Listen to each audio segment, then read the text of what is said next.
Good morning. I see you brought in Mr. Hopsums for us to look at today. I also see that he is a new rabbit.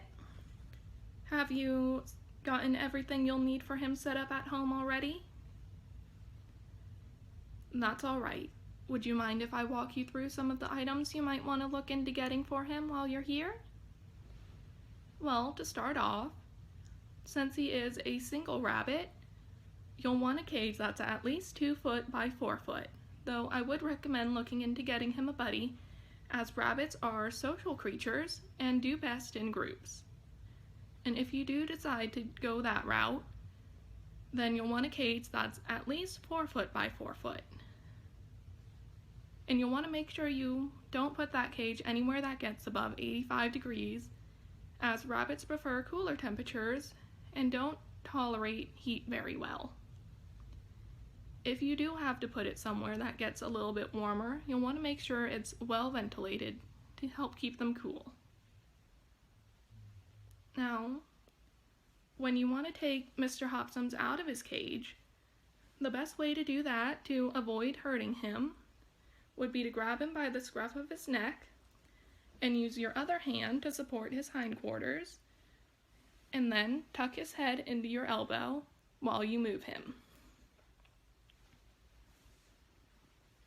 You'll want to make sure to clean their cage at the very least once a week, and I would recommend using a mixture of warm water and white vinegar at a 1-to-1 ratio, with just a little bit of dish soap added. If you want to make that job of cleaning up after him a little bit easier, rabbits are very much capable of being litter box trained, though you'll want to make sure to fill that litter box with hay instead of commercial cat litter or clay, as they have a tendency to eat it, and that can make them very sick. Have you picked out what food you're going to be giving him yet? Well, I would recommend something that's high quality and low fiber,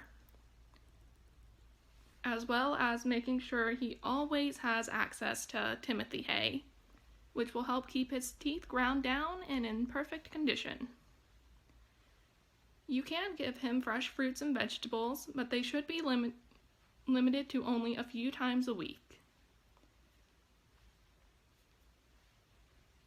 And because of their anatomy, rabbits cannot throw up, and they have a tendency to form hairballs, which can cause them some serious problems.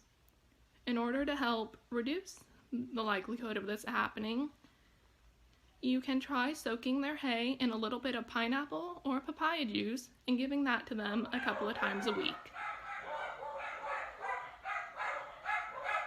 Alright, I think we're done here, and we'll see you next time you come to visit.